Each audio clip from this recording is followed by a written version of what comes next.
Evet arkadaşlar merhaba hepinize. Şu anda Selanik'teyiz. Selanik'in en yüksek noktalarından bir tanesi Selanik Kalesi'ne çıktık. Bugün gezimize buradan başlamak istedik. Biz uzun zamandır Erdinç abiyle zaten böyle bir yurt dışı gezisi planlıyorduk.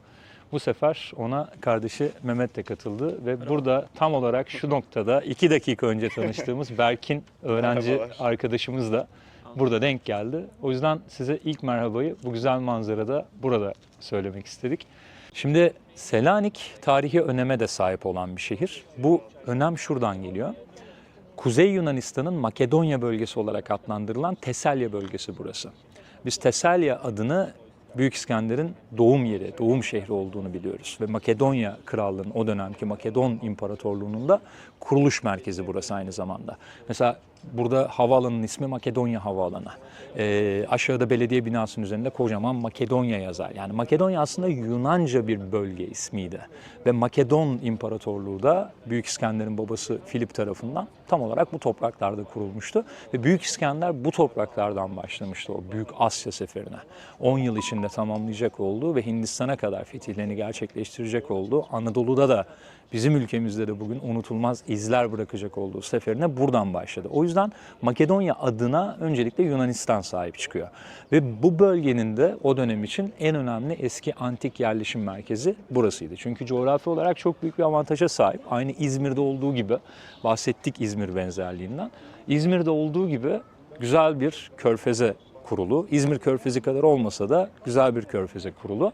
Dolayısıyla liman yollarına bağlantı yapılabilecek, Ege'nin güvenli kıyıları olarak nitelendirebileceğimiz bir noktada yer alıyor. O yüzden deniz ulaşımının kolay sağlandığı, tatlı su kaynakları geliyor. Bulgaristan sınırı dağlık bölge. Oradan birçok akarsu Ege Denizi'ne boşalıyor ve tarım arazileri iklim olarak da elverişli. O yüzden insanoğlu burada yaşamak için ne gerekiyorsa asırlar boyunca zaten sahip olmuş. Bölge onu cömertçe vermiş onlara.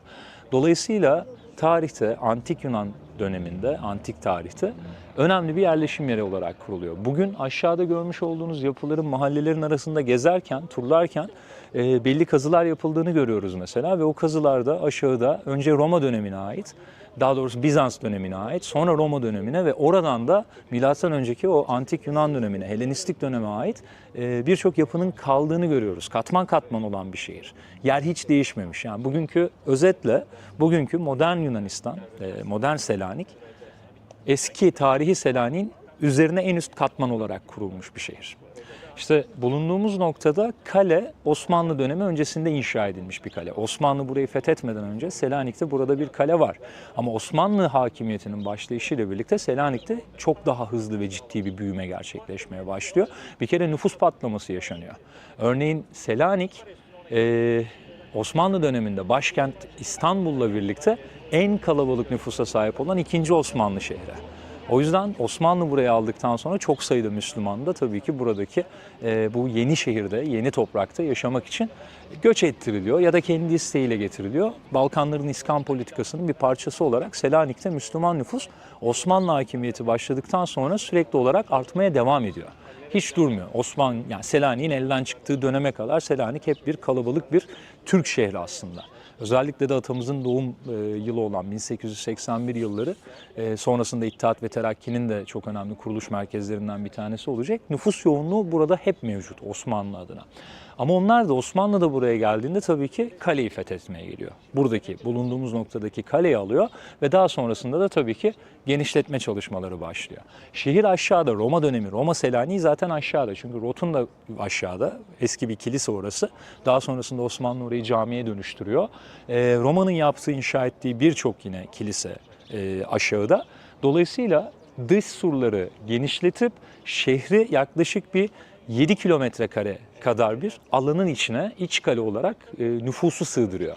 Dolayısıyla güvenliğini de sağlamış oluyor ama liman bölümü, işte Beyaz Kule'nin olduğu kısım, Ceneviz Kalesi, işte Kalamarya'nın olduğu alana kadar tabii ki yerleşimler ve binalar, inşalar devam ediyor. Ama halk çoğunlukla surların içinde, sur içi dediğimiz bu bölgede yaşıyor. Ve bu mübadeleye kadar devam ediyor. Mübadeleden sonra bildiğiniz üzere Müslüman nüfus ve gayrimüslimler Anadolu'daki bir nüfus değişimine tabi tutuluyor.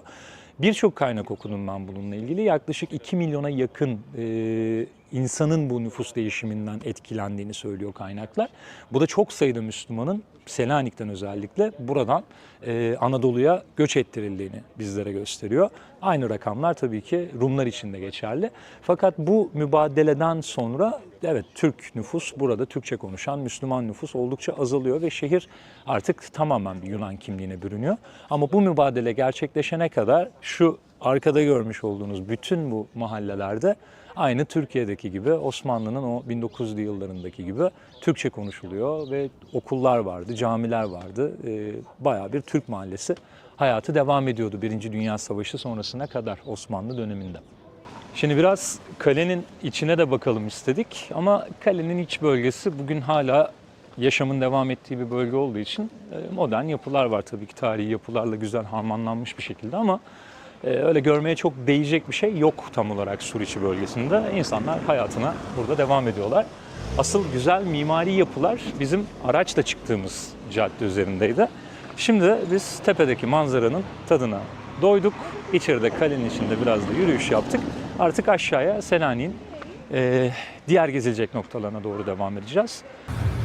Selanik'te sahilde deniz kıyısında kordon boyunda yer alan binaların birçoğu 1980'li yıllarda yapılmış, inşa edilmiş olan apartmanlar ama artık bunlar da kentsel dönüşüme girdiler ve eski apartmanlar yıkılıp onların yerine böyle modern yapılar da inşa edilmeye başlandı. Ama yine arada tek tük de olsa 1980 öncesindeki bu 1900'lerin başından hatta 1800'lü yıllara dayanan geçmişiyle böyle tarihi kordon yapıları da yaşamaya devam ediyor. Burası da yine bir mekan tarafından işletiliyor. Restoran ve kafe bar tarzında bir mekan. Akşam önünden geçmiştik. Çok hareketliydi hatta. Pazar günü olmasına rağmen çok şaşırmıştık. Bu şekilde orijinal yapıları çok arada tek tük de olsa, nadir de olsa korumayı başarmış Selanik. Ama tabii kordon burada 1980'lerden sonra tamamen yeniden şekilleniyor. Beyaz Kule gözüktü şu an karşıda.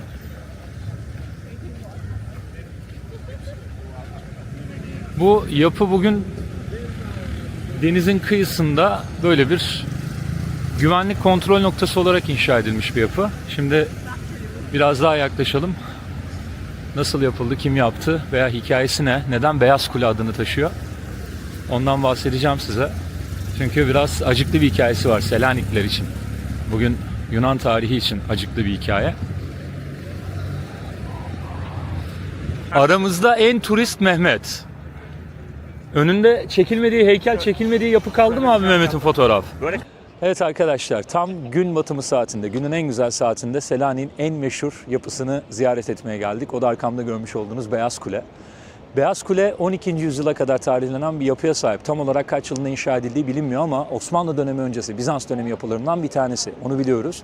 Fakat bugünkü haliyle, var olduğu haliyle çok stratejik bir noktada. Tam surların antik yani Osmanlı yerleşimi olan Selanik surlarının denize açıldığı noktada inşa edilmiş olan ve elbette ki güvenlik maksadıyla inşa edilmiş olan bir nevi bir burç görevi görmüş olan bir kale. Birazdan etrafında şöyle bir dolaşacağız, gezeceğiz. Bir kale. Osmanlı döneminde, Kanuni Sultan Süleyman döneminde inşa edildiğine dair kayıtlar var. Dolayısıyla akla ilk olarak şunu getiriyor. Kanuni döneminde yapılmış olan yapıların birçoğu ünlü Mimar Sinan'ın elinden çıktığı için ve biz Mimar Sinan'ın Balkanlarda, Arnavutluk'ta bazı kale inşalarında ya da yenilemelerinde de görev aldığını biliyoruz. O yüzden bazı kaynaklarda Mimar Sinan'ın elinden çıktığına dair de bazı gerçekçi olmayan bilgiler yer alıyor. İspatlanması gereken bilgiler yer alıyor. Ama şunu biliyoruz ki Osmanlı döneminde, Kanuni Sultan Süleyman döneminde bugünkü şekliyle güçlendirilmiş ve son haline kavuşmuş bir kale. Fakat tarih içinde Osmanlı döneminde bazı isyanlar çıkıyor, isyanlar bastırılıyor ve bu isyanlardan bir tanesi çok şiddetli bir şekilde bastırıldığı için burası hapishane olarak kullanıldığı bir dönem var. O yüzden Osmanlı'da halk arasında Kanlı Kule ismiyle anılmaya başlıyor. 1912'de şehrin yeniden Yunan hakimiyetine geçmesiyle birlikte de Yunanistan burayı vaftiz ediyor. Kelimenin tam anlamıyla bu. Vaftiz ediyor. Vaftiz etmek şu, tamamen beyaz renge boyayarak onu bir nevi kirlerinden ya da Osmanlı tarihindeki o makus tarihinden arındırdığını iddia ediyor, düşünüyor. O yüzden de bugün kendi aralarında kimse buraya Kanlı Kule değil, demiyor artık, onlar için, Selanikliler için burası Beyaz Kule. Buraya her geldiğimde, bu bahçede her bulunduğumda, bu nar ağacının altında her oturduğumda çok idrak ettiğim bir şey var benim. O da kaç kez gelirsem geleyim değişmeyen tek bir şey var. Bu bahçeye girdiğiniz andan itibaren gerçekten duygulanıyorsunuz. Yani atasını seven, atasının Türkiye Cumhuriyeti'ne kattığı o önemli şeyleri, yaptığı işleri bilen herkesin gerçekten hissedeceği bir şey bu. Her ne kadar üzerinden yıllar geçmiş olsa da, asır geçmiş olsa da insan bu bahçeye geldiği zaman, Anıtkabir'de olduğu gibi yine Atatürk'ün bu evde doğduğunu bildiği zaman duygulanıyor ister istemez. Ve ben daha önce bir rehber olarak buraya gruplarla defalarca kez gelmeme rağmen bu kez bireysel geldiğimde dahi aynı hissi hiç şüphesiz tekrar yaşamaya devam ediyorum. Oturduğum nokta benim için önemli çünkü çok küçük bir detay. Gruplar bunu çok atlıyorlar belki ama Atatürk'ün kendi anılarında bahsettiği bir nar ağacı var. Doğumuyla birlikte, çocukluğu bu bahçede geçtiği için onun doğumuyla birlikte Ali Rıza Efendi'nin babasının bahçede bir nar fidesi diktiğini biliyoruz. O nar ağacı bugün hala bu bahçede meyve vermeye devam ediyor. Ben de şu anda tam o ağacın altında oturuyorum. Ufak ufak meyveleri var yukarıda. O yüzden önemli bir yer. Kesinlikle Selanik'e yolunuz düştüğünde mutlaka ziyaret etmeniz gereken bir yer. Şimdi evle ilgili çok kısa bir iki bilgilendirme yapmak istiyorum size. Şimdi 1881 yılından önce taşınıyor tabii ki aile buraya. Mustafa Kemal Atatürk burada bu evde dünyaya geliyor. Fakat biliyoruz ki Mustafa Kemal Atatürk henüz daha çocuk yaştayken babasını kaybediyor ve bu babasını kaybettikten sonra aile bazı ekonomik sıkıntılar yaşıyor. O süreçte burada, bu bahçede, bu avluda bir küçük ev daha var. Doğduğu evi, bugün ziyaret ettiğimiz, Atatürk evi olarak ziyaret ettiğimiz evi aile mecburen kiraya vermek zorunda kalıyor. Kiralanıyor. Onlar daha küçük olan, aynı avludaki o diğer küçük eve taşınıyorlar ama öyle de yürümüyor işler ve Zübeyde Hanım'ın kardeşleriyle birlikte Atatürk'ü alıp Langaz'a, yakınlarda, Selanik yakınlarında bir köy var burada. Orada çiftliği olan dayısının evine gittiğini biliyoruz. İşte hepimizin o ilkokulda öğrendiği, anlatılan Atatürk'ün kargaları kaçırdığı, tarlada koşturduğu o çiftlik Langaza'da. Bir müddette okul hayatı başlayana kadar orada kalıyorlar. Daha sonrasında tekrar Selanik'e dönüyorlar. Okul hayatı başlıyor. O süreçte aile buradaki eve tekrar yerleşiyor. Sonra Mustafa Kemal Atatürk artık askeri okula başlayıp buradan ayrılmak zorunda kaldığında Selanik'e birkaç sefer gidip geliyor. Biz özellikle İttihat ve Terakki'nin kuruluş yılları, Enver Paşalar o dönem için Selanik'te çok aktifler. O etkinliklerde bizzat öğrencilik yıllarında, gençlik yıllarında, ilk subaylık yıllarında bulunduğunu biliyoruz atamızın. Hatta Trablus'tan, Şam'dan geldiğini biliyoruz. Gizli gizli buradaki o etkinliklere, toplantılara katılmak için zorluklar çektiğini biliyoruz. İşte bu süreçte bir müddet Selanik'te yine bu evde yaşayan ailesini ziyaret etmeye geliyor, burada vakit geçirmeye geliyor. Fakat asıl karmaşa Birinci Dünya Savaşı'ndan sonra başlıyor tabii ki. İtilaf devletleriyle Osmanlı Devleti savaşa girdikten sonra onu takip edecek süreçte bizim de Yunanistan'la karşılıklı kurtuluş mücadelemizde 1917 senesinde Yunanistan artık tamamen Osmanlı toprağı olmaktan çıkıyor ve o yıllarda Türklerin buradaki mal varlıklarına, ellerine, evlerine, tarlalarına, her şeylerine el konuyor. Hal böyle olunca kurtuluş mücadelesi sona erdikten sonra resmi mübadele, nüfus değişikliği gerçekleşince de işte Lozan Antlaşması'nın bir gereği olarak buraya gelen Rumlara bazı evler değiş tokuşla birlikte veriliyor. Ama Selanik merkezdeki yapıların birçoğu maddi getirisi de olacak olan yapılar olduğu için, merkezi yapılar olduğu için satılıyor. Bu evde o dönem için 1917 sonrasında bir Yunan vatandaşına satılıyor.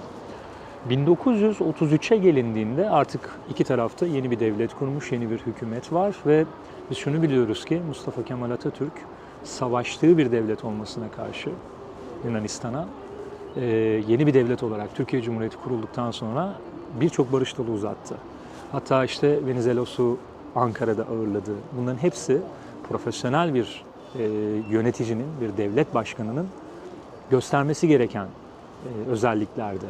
Ne kadar savaşmış olsak da, ne kadar birbirimizi incitmiş olsak da ki Biz vatan müdafası gerçekleştirdik. Biz işgal eden değil, kendimizi savunan taraftık.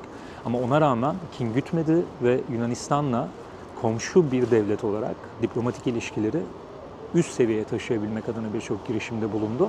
İşte o girişimlerin bir meyvesi olarak da 1933 yılında Yunan hükümeti aldığı bir kararla bu evin Atatürk için manevi değerini çok iyi bildiği için evin girişine bir tabela asıyor.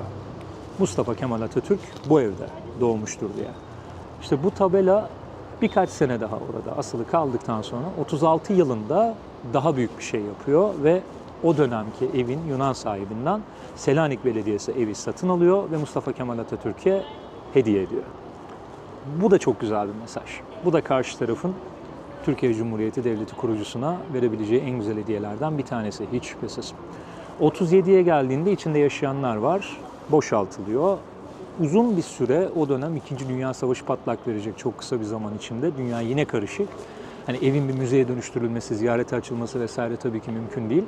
Atamız vefat ediyor zaten evin kendisine hediye edilişinden çok kısa bir süre sonra ama Türkiye Cumhuriyeti'nin buraya gösterdiği ilgi hiçbir zaman son bulmuyor. Konsolosluğumuz burada, bu bahçede açılıyor.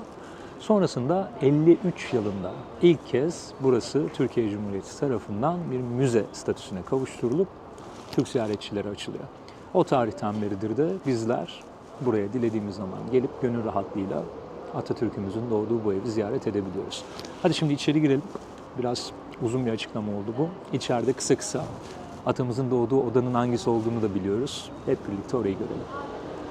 Şimdi eve giriş yaptıktan sonra şöyle bir güvenlikten giriyoruz ve ardından önce bu arka bahçeye, avluya alıyorlar sizi. Bahsettiğim nar ağacı hemen burada karşıda. Eve giriş yapabilmek için de arka taraftaki o merdivenleri kullanmamız gerekiyor ve buradan atamızın doğduğu eve girebiliyoruz. Şimdi buraları son zamanlarda çok güzel düzenlediler. Önce ondan bahsedeyim.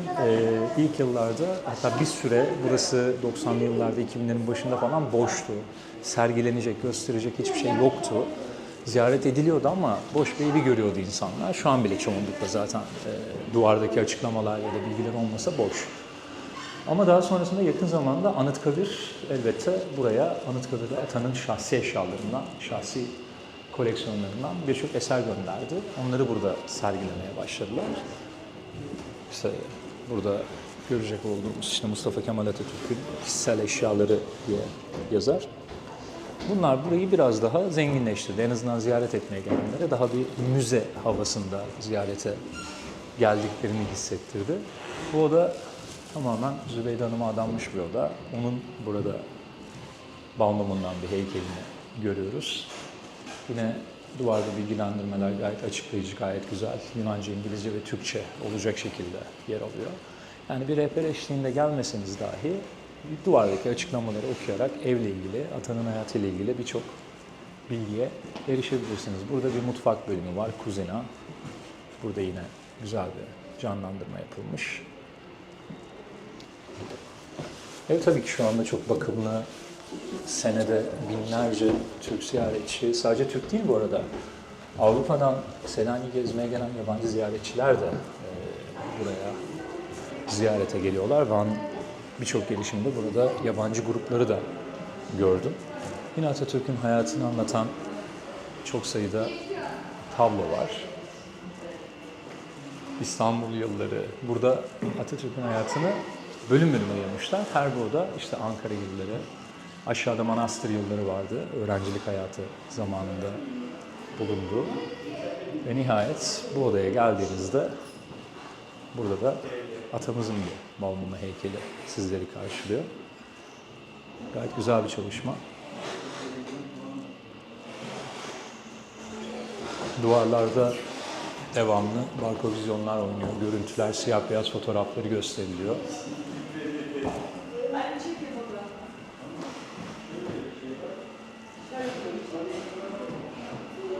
Son olarak bir de bir bodrum katı var. Oradan da bahçeye yine direkt olarak çıkış var. Burası o dönem için kiler, ardiye olarak kullanılmış ama bugün de burada işte Atatürk ve Çocuk adında bir oda. Atatürk'ün çocukları olan yaklaşımı ve onlarla olan ilişkileri Burada yine bir gösteriyle, televizyon video gösterisiyle anlatılıyor.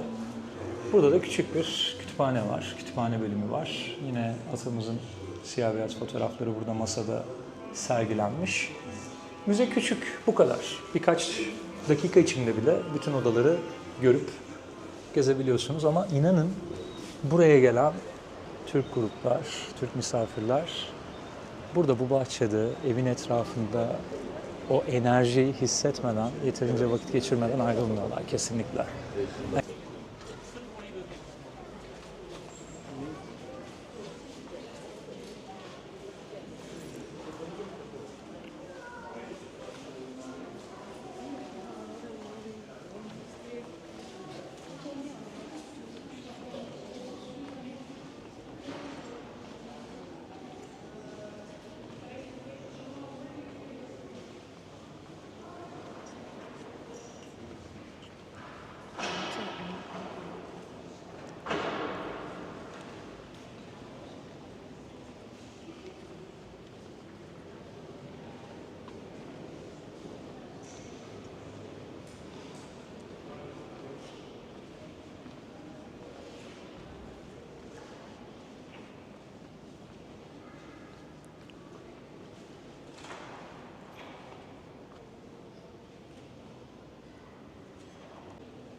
Evet arkadaşlar, yeniden merhaba. Şu anda Aya Dimitri Kilisesi'nin içindeyiz. Selanik'in en önemli, en büyük merkez kilisesi burası. Ama sadece Selanik için değil, bütün Yunanistan için çok büyük bir öneme sahip burası. İsmini almış olduğu Aziz Dimitri, henüz Hristiyanlık Roma döneminde, Roma tarafından resmi din olarak kabul edilmeden, yani Konstantin dönemi 300 yıl öncesinde Hristiyanlar çok büyük çileler çekiyordu, çok büyük acılar çekiyorlardı. Hristiyan oldukları için Roma tarafından öldürülüyor, katlediliyorlardı.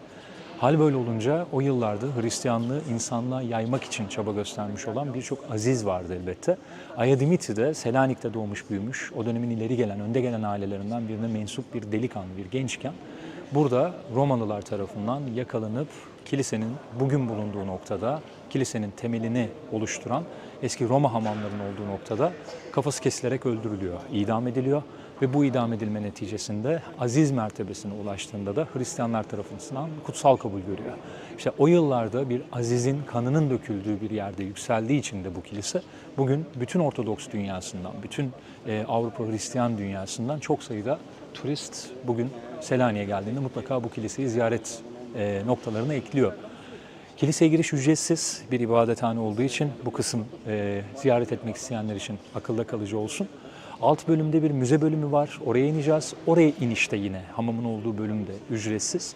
Dilediğiniz gibi geldiğinizde akşam kapanış saatine kadar rahatlıkla kiliseye girip diğer turistler gibi ziyaret edebiliyorsunuz. Şimdi 300'lü yıllar Hristiyanlığın Roma tarafından kabul edildiği dönem. Bunun ardından tabii ki bu gibi olayların yaşanmış olduğu noktalarda, lokasyonlarda ya da öncesinde Hristiyanlık için önem arz eden noktalarda kiliseler yükselmeye başlıyor. Burada da 300 yılların hemen başında Aziz Dimitri'nin öldürüldüğü noktada bir şapel inşa ediyorlar. Onun kutsal olduğunu gösterecek bir imare koyuyorlar fakat ilk kiliseye dönüşmesi 400'lü yılların sonunu buluyor. O yüzden bir 5. yüzyıl yapısı olarak ortaya çıkıyor ama bugün sizlere gösterdiğimiz kilise, içeri girdiğinizde görecek olduğunuz yapı o tarihte inşa edilmiş orijinal yapı değil. Çünkü tarih içinde çok sayıda deprem vesilesiyle daha sonrasında Osmanlı'nın gelişiyle birlikte camiye dönüştürülüyor. Yani yapı tarih içinde çok fazla şekil değiştiriyor ve her yıkımdan sonrasında yeniden inşa edildiğinde daha büyük bir şekilde, daha fazla insan ibadet edebileceği bir şekilde inşa ediliyor. O yüzden orijinal yapının 5. yüzyılda yapıldığını biliyoruz ama yapı bugünkü şekliyle ziyaret edilen kilise 1917 Selanik yangınında tamamen yandığı için yeniden inşa ediliyor ve 1940'lı yıllarda son kez ibadete açılıyor. Ve ibadete açıldığı süreçten bu yana, 1940'tan bu yana da hiç durmaksızın Hristiyanlar bu kiliseye ibadet etmek için ziyaret etmeye devam ediyorlar, gelmeye devam ediyorlar. Aşağıdaki bölümde Aziz Dimitri'nin kafası kesilerek öldürüldüğünü söylemiştik. Orada bir kuyu var. Orası bir Roma hamamı, yani bir su kaynağı var. O su kaynağı Osmanlı burayı 1490'lı yıllarda 2. Bayezid döneminde ilk kez camiye dönüştürdüğünde Kasımiye Camii olarak adlandırıyor. Çünkü Kasımpaşa tarafından camiye dönüştürülüyor. O dönemin Selanik yöneticisi. Kasımiye döneminde yani camiye dönüştürüldükten sonra da o bölümün Hristiyanlar tarafından ibadet maksadıyla değil ama o suyu içmeleri maksadıyla kutsal kabul edildiği için bölgede yaşayan Rumlar tarafından gelmelerine ve camiyi ziyaret etmelerine, içeri girmelerine müsaade ediliyor. Bu önemli, bu kısım. Şimdi hep birlikte şöyle bir kiliseyi dolaşacağız. Ben bir iki önemli bir nokta göstereceğim. Bir de aşağı indikten sonra hamam bölümünü hep birlikte ziyaret edeceğiz. Şimdi kilisenin içinde serbest gezdeyiz. Sadece size şurada bir çeşme göstereceğim. Daha sonrasında ibadete açıldığı süreçte aşağıdaki su kaynağına ulaşımı zor olduğu için bunu direkt mihrabın yanına taşıyorlar. Burada görmüş olduğumuz apsisin yanına taşıyorlar. Ve bugün burada yine aynı kaynaktan aşağıdan Hristiyanların kutsal olduğuna inandıkları su akmaya devam ediyor. Dolayısıyla buraya geldiğimizde aynı böyle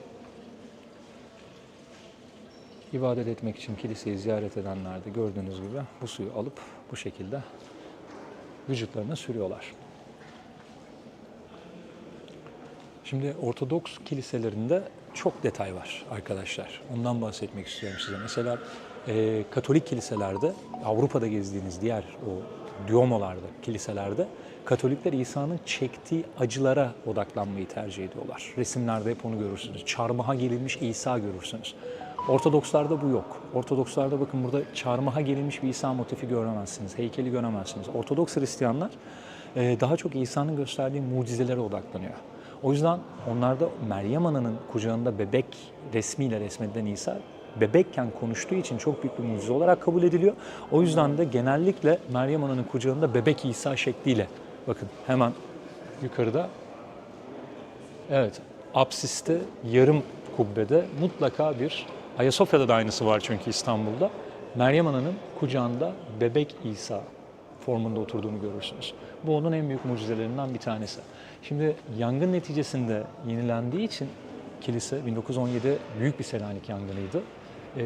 Kilisenin yukarıda gördüğünüz çatısı, ikinci katı tamamen yeniden inşa ediliyor. O yüzden yukarıya baktığınızda çok fazla süsleme, boyama görmüyorsunuz. Ama kilisenin bu yangın öncesindeki formunda, daha doğrusu Osmanlı'nın burayı fethedip camiye dönüştürmeden önceki Bizans yapısı olarak son formunda çok sayıda resim ve freskonun varlığını biliyoruz ve bunların hepsi İsa'nın ve Meryem Ana'nın hayatını anlatan freskolardı.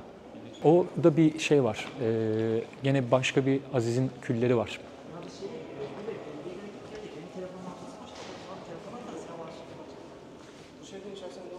Bu mezar, bu bir lahit.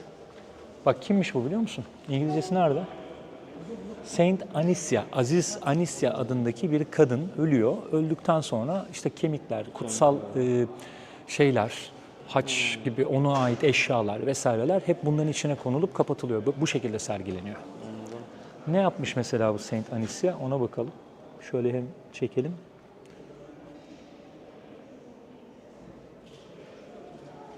Yine Selanikli Hristiyan Maximian döneminde yaşamış. The same time that lived Saint Demetrius.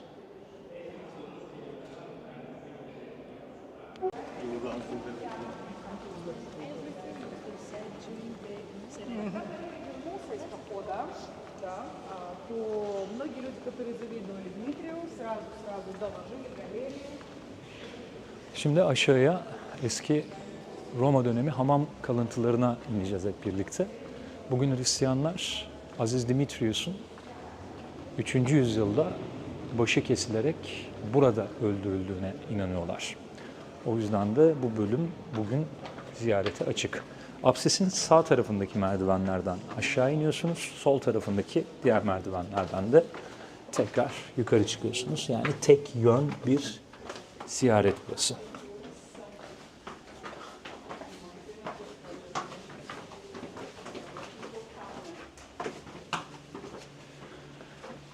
Evet, bu kısımda farklı temeller var, yine kalıntılar var. Bir müze olarak kullanıldığı için işte Roma ve Bizans döneminden kalma mermer muhtemelen lahit parçaları ya da sütun parçaları. Burada bu şekilde sergileniyor. Bunları görebiliyorsunuz. Hamamın merkezine doğru geçtiğimizde de biraz daha ferah bir alan sizleri burada karşılıyor. Oldukça büyük bir temele sahip bu anlamda. Kilise tam olarak bu güçlü sütunların, temellerin, kemerli yapının üzerine yükseliyor. Ve burası da Aziz Dimitrios'un idam edildiği yer. İçeride bir servet yatıyor yalnız. Baktığımız zaman dünyanın dört bir yanından gelen ziyaretçilerin attıkları paraları görüyoruz. Coinlerin neredeyse tamamı euro ama Romanya leği var gördüğüm kadarıyla. Sırp dinarı var. Sırplar gelmişler. Orada bir 20 Türk lirası var aşağıda. Bonkör bir abimiz ya da ablamız 20 lira bırakmış. Onların da dilekleri kabul olsun. Ne diyelim? Bu batıl inançlar maalesef hemen hemen bütün kutsal ibadet noktalarında sürmeye, var olmaya devam ediyor.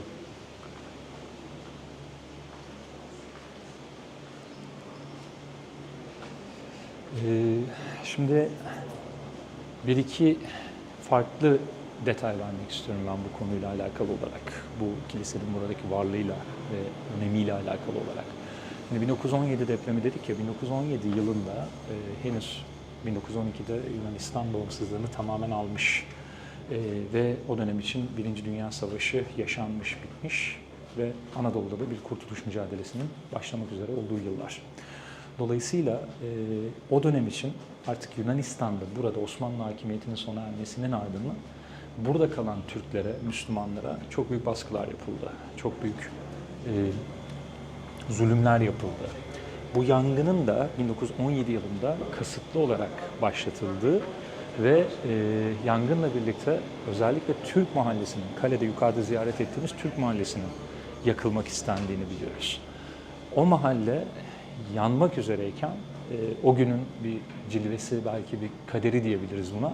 Ama rüzgarın bir anda hesap edilmeden terse dönmesiyle birlikte yangın yakılmak istenen kale bölgesini değil, aşağıda daha çok Rum nüfusun yaşamış olduğu, kiliselerin var olduğu, bu gibi tarihi yapıların var olduğu, dış surların olduğu bölgeye sıçramasıyla birlikte büyüyor. Ve kontrol altına alamadıkları için de 1917 yılındaki bu yangında Selanik'in neredeyse 2/3'inin yandığını söylüyor kaynaklar.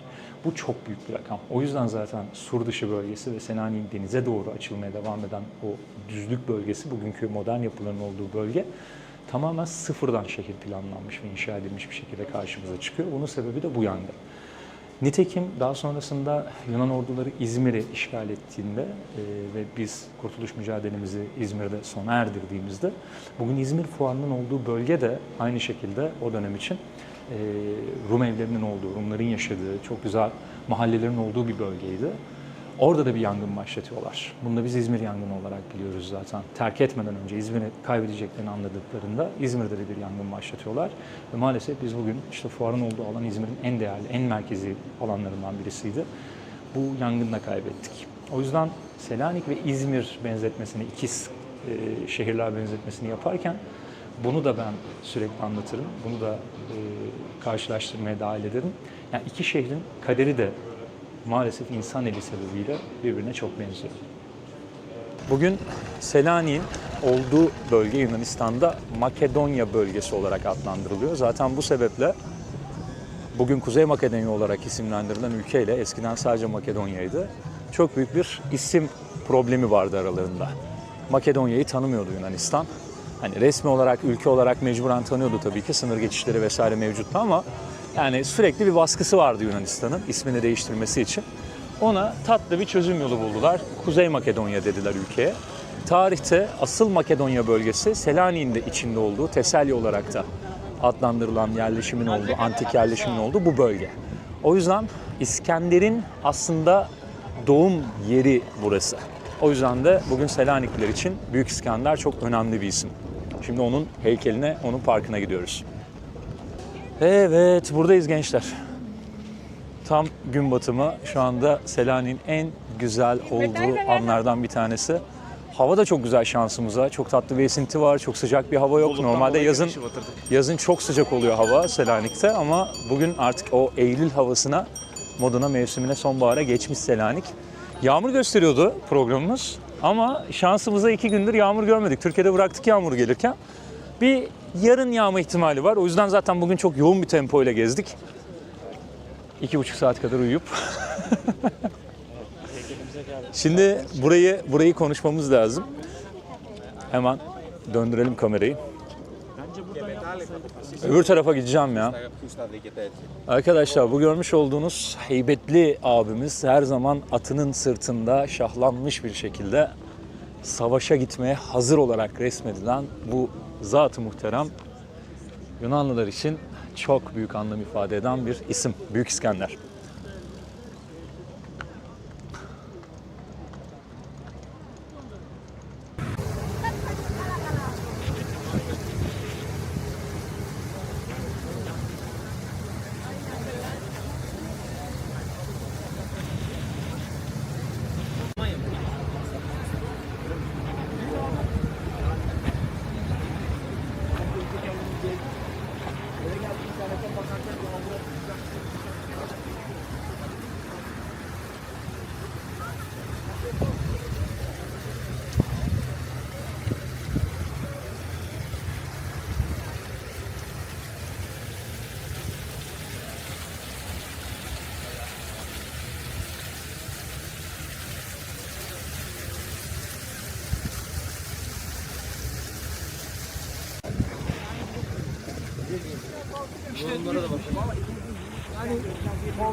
Burası yemekler konusunda uygun. Pizza yedik bir de şimdi şöyle mesela bak bu kadar pizza hatta fotoğrafını çektim. İçecekle kolalarla beraber 16 euro ödedik. Bak. Bak abi, elimin kaç katı? 3 katı. Ben bir 3 ay olmadı. Bir şey de sadece kabak kızartması çok iyi. Ben beğeniyorum bir kabak. Evet, çiğ kabak. Ben kabak seviyorum ama ilk defa yapsa kabak tadı yedim. Yani kabak tadı zaten yok. Patates kızartması geldi. Böyle